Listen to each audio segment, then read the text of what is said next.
araw sa inyong lahat guys, kasabong Luzon, Visayas, Mindanao, lalo na sa inyong aking mga followers, aking mga viewers, aking subscribers dito sa aking channel YouTube Kalyo Kasabong TV. Sa araw na ito ngayon, nandito naman ako naggawag content video dito sa isa kaparte ng aking pinaglagyan na aking mga alagang mga manok. Itong hawak ko ngayon na manok, ito siya, puti. Ang pagkaputi nito, ipapaliwanag ko sa inyong mabaguhan pa lang, stag na ito siya. Ito ang kaunahan na lumalabas sa pagpalahi ko ng mga puti. Magpakatotoo ko sa inyo kasi karamihan kasi sa iba kung nakahawak ng ganitong kulay puti, sasabihin nilang white kelso porket sikat ang linyadang white kelso. Yung sa akin na pagkaputi, magiging honest lang ako sa inyo na kapwa ko mahilig mag-alagag manok lalo sa mga baguhan pa lang. Porket puti, hindi po parehas ang nasa dugong linyada yan na pinagalingan nila. Tulad sa akin, white butcher ito, hindi ito white kelso, malayo sa white kelso. Siguro, hindi rin malayo magkaroon ako white kelso ngayong parating na breeding season kasi mayroon naman akong mga inahin dito na kelso, mga kulay pula. Tapos ang ama nito na white butcher, ipaparis ko sa mga kelso, di may history na ngayon ng kelso. Ang anak na magiging babae, na magiging puti, pula ang ina, ibalik ko sa ama para nga mayroon na akong white kelso. Yan ang gagawin ko bago ako magsasabi na mayroon akong white kelso. Pero sa ngayon, porkit puti, hindi ito white kelso, white butcher. Kasi alam nyo ba, karamihan kasi sa napanood natin sa iba, kung makahawak ng puti, sabihin na nila na white kelso, lalo na kung binili lang nila ang manok. Kasi ang nagbinta din, ang binilhan nila, sabihin na white kelso ang linyada. Pero ang totoo niyan, pagdating dito sa mga kulay sa manok, kahit magkapares ang kulay, tulad dito puti, hindi lahat na puti.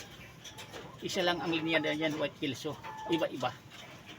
Mayroon dyan na tinawag o white hats. Ang dami.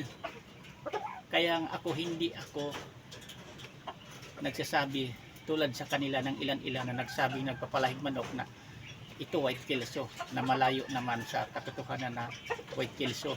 Kasi ang makapagsabi lang yan, magpatunay kung anong mayroon ang dugo sa isa kalinyada sa manok, tayong nagpapalahi, tayong nagbibreed ang magpatunay niyan. Kaya lang kung may ilan-ilan kasi parang madaling mabili ang manok nila na kulay puti, sasabing white kelso kasi sikat ang white kelso ng linyada sa ngayon. Yan ang totoo. Pero para sa akin, sa namimilig manok sa akin, honest ako sa kumukuhang manok sa akin, sinasabi ko ang totoo. Kasi ayaw kong umaasa na purkit kulay puti ang nakukuha nila sa akin, talagang tuduhan nila yan. Kasi alam naman natin pag white kelso kilalang kilala. Kaya hindi pwede tayo kung sasabi na hindi totoo. Kasi naintindihan natin ang namimilig manok. Hindi basta-basta ang pirang kikitain sa panahon ngayon. Hirap kumita ng pira tapos ang namimilig manok sa atin, magsinungaling lang tayo, sabihin natin yan ang linyada na yan, mahusay ang super galing yan dahil white kelso yan. Hindi ako ganun. Yan ang totoo.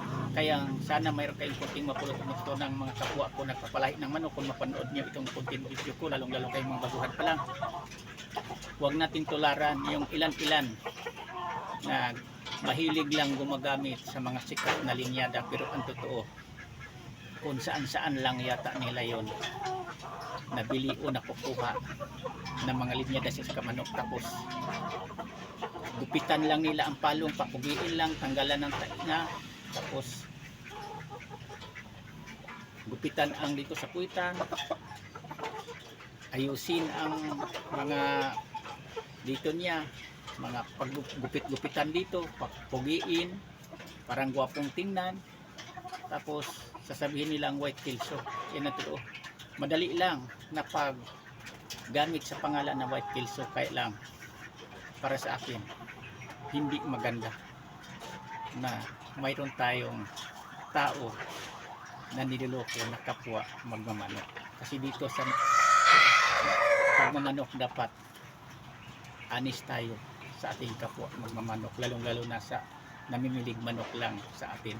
Kasi tayo mismo ang nakakaalam niyan kung anong linyada. Kaya ako nagsasabi ako, ito si Tirgri, ano ito, may story shots, ito namang mga palabas ko ngayon na puti, white butcher, kung ano mang mayroon akong mga linyada dito, yan lang ang sinasabi ko ang totoo, kasi nandito sa akin ngayon ang materialis, ang manito white butcher, sweater, mayroon ako dito, may mga hin akong pilso, may hats, may gri, may doom bulik, mayroon akong gold. Iyan ang pagpatunay ko sa aking mga kaibigan na kapwa mahilig mag-alagad manok. Kaya gumagawa akong content video, pinapakita ko sa inyo, babae man yan na alaga ko, lalaki. Yan ang sample puribang pagpatunay sa inyo na totoo ang aking sinasabi sa aking ginawang mga content video. Hindi ako gumagamit ng pangalan ibang linyada sa kamanok, hindi ako mismo ang nagsasabi kung anong mayroon na totoo na dugo nasa manok ko, bawat isa sa kanila. Dahil bawat isa sa kanila na inalagaan kong manok, hindi lahat magkaparehas ang dugo. Magkaparehas man siguro ang kulay, pero na crosses, tinawag og crosses, iba-iba na ang dugo na mayroon sa kanila, pero sa kulay minsan magkaparehas lang. Kagaya ng mga pula ko, magkaparehas ang kulay, pero yung iba niyan, iba ang ina, iba ang ama. Kung parehas ang ina, magkaiba ang kanilang ama. Pero mayroon ding magkakapatid sa ina o sa ama, pero magkamukha lang din. Kahit magkapatid lang sa ina, iba ang ama, halos magkawig lang din yan, pati sa kulay. Kasi ang kulay kasi halos mamana sa ina. Kung pula ang ina, halos mamana sa ina ang mga kulay nila, pero magkaiba-iba lang ang kulay o linyada sa ilang mga ama. Yan lang, sana mayroon kayong konting mapulot o matutunan mga baguhan pa lang na dito sa pag-alagag manok, kahit magkakulay tulad dito puti, hindi lahat na kulay puti isa lang ang pinagalingang linyada white kelso, hindi yan totoo. Yan lang, thank you, bye.